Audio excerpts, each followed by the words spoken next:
नमस्कार दोस्तों, स्वागत है आपका मेरे चैनल पे। दोस्तों आज हम बात करेंगे कि राफेल फाइटर जेट आने के बाद में इंडियन एयरफोर्स को क्या फर्क पड़ेगा और इससे इंडिया की ऊपर क्या फर्क पड़ेगा, स्पेशली एयर वार के अंदर। तो चलिए दोस्तों शुरू करते हैं।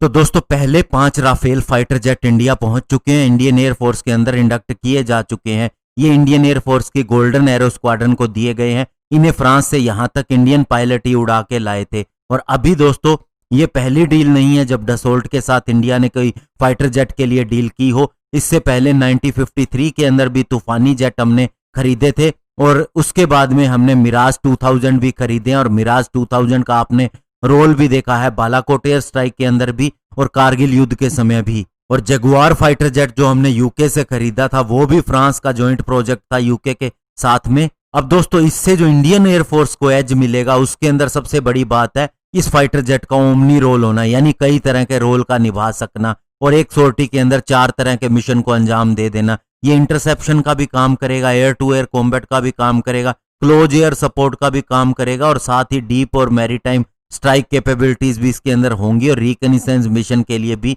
ये इस्तेमाल किया जा सकेगा। और सबसे बड़ी जो इसकी खासियत है वो है न्यूक्लियर डेटरेंस। ये दोस्तों प्राइमरी एयरक्राफ्ट है फ्रांस की भी सर्विस में जो न्यूक्लियर वेपन लेके जा सकता है और अब ये कैपेबिलिटीज इंडिया को भी मिल चुकी हैं। तो इंडिया का भी ये मुख्य वेपन होगा जो न्यूक्लियर वार के लिए इस्तेमाल किया जा सकेगा। अभी हमने 36 फाइटर जेट $8.7 बिलियन के कॉन्ट्रैक्ट के तहत डील की थी सितंबर 2016 में, लेकिन दोस्तों ये माना जा रहा है 36 ऐसे ही और फाइटर जेट की भी डील की जा सकती है जब इनकी डील पूरी हो जाएगी। और ये माना जा रहा है अगले साल मार्च या अक्टूबर तक ये सारे फाइटर जेट सप्लाई किए जा सकेंगे और उसके बाद में 36 और फाइटर जेट भी खरीदे जा सकते हैं ताकि इन्हें इंडिया के पूरे बॉर्डर, अभी इनको अंबाला और हाशीमारा नॉर्थ ईस्ट के अंदर जो पश्चिम बंगाल के अंदर है वहां लगाया जाएगा। लेकिन अगर 2 स्क्वाड्रन और आ जाती हैं तो इसे इधर गुजरात साइड में भी और उसके अलावा अन्य चाइना के किसी बॉर्डर की साइड की तरफ उत्तराखंड में या अन्य किसी जगह पर भी लगाया जा सकेगा। और दोस्तों जो राफेल फाइटर जेट इंडिया को डसोल्ट की तरफ से मिला है वो F3R स्टैंडर्ड का है। ये स्पेशली इंडिया के लिए तैयार किया गया है। इसके अंदर ऑपरेशनल रिक्वायरमेंट इंडिया के हिसाब से रखी गई हैं, जैसे कि दोस्तों ये हर तरह के मिशन के लिए तो वेल इक्विप्ड है ही, लेकिन इंडिया के माउंटेनियस हाई एल्टीट्यूड टेरिन के अंदर भी काम करने के लिए इसके अंदर एडिशनल इंप्रूवमेंट की गई है। इसके अंदर ऑप्ट्रॉनिक्स को इंप्रूव किया गया है। इसके अलावा रडार एल्टीमीटर के अंदर भी मॉडिफिकेशन किए गए हैं ताकि ये ओवर माउंटेन फ्लाइट के अंदर चीजें आसानी से देख सके। और इसके अंदर कोल्ड वेदर इंजन स्टार्ट भी दिया गया है ताकि इसको स्टार्ट होने में किसी तरह की दिक्कत ना हो ऐसे एल्टीट्यूड पे। और ये सारे चेंजेस इंडिया को एक एज देंगे हाई एल्टीट्यूड फ्लाइट के अंदर।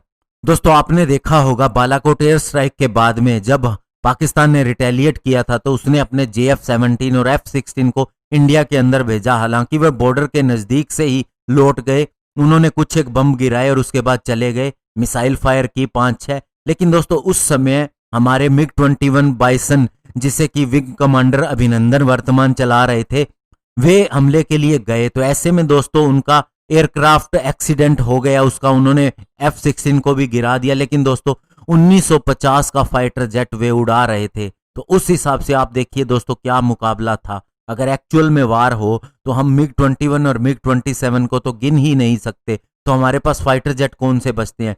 तेजस अभी IOC लेवल के 20 इंडक्ट किए गए हैं, FOC लेवल का इंडक्शन शुरू हो गया है लेकिन अभी वे पूरी तरह से सप्लाई नहीं किए गए हैं। तो ऐसे में हमारे पास सुखोई 30, मिराज 2000 और इसके अलावा जगुआर फाइटर जेट ही है जो युद्ध के लिए हम कह सकते हैं कि कैपेबल है। तो ऐसे में दोस्तों हम ये नहीं कह सकते कि इंडिया के पास बहुत बड़ी पावर आ गई है, क्योंकि ये संख्या में बहुत ही कम है, केवल 36 फाइटर जेट है। जब तक राफेल मार्क 1A नहीं आते जिसकी डील जल्दी होने वाली है और ये हमें पूरी तरह से सप्लाई नहीं होते, तब तक हम ये नहीं कह सकते कि हम 2 फ्रंट वार के लिए तैयार हैं। और लेकिन ये चीज है कि हमें इससे जरूर एक एज मिलेगा और स्पेशली हाई एल्टीट्यूड एरिया के अंदर और न्यूक्लियर डेटरेंस के लिए हमें राफेल फाइटर जेट के साथ एज मिलेगा। उससे हमारी फाइटिंग पावर जरूर बढ़ी है, इसमें कोई दो राय नहीं, लेकिन हमें और भी ऐसे फाइटर जेट चाहिए होंगे। धन्यवाद, जय हिंद।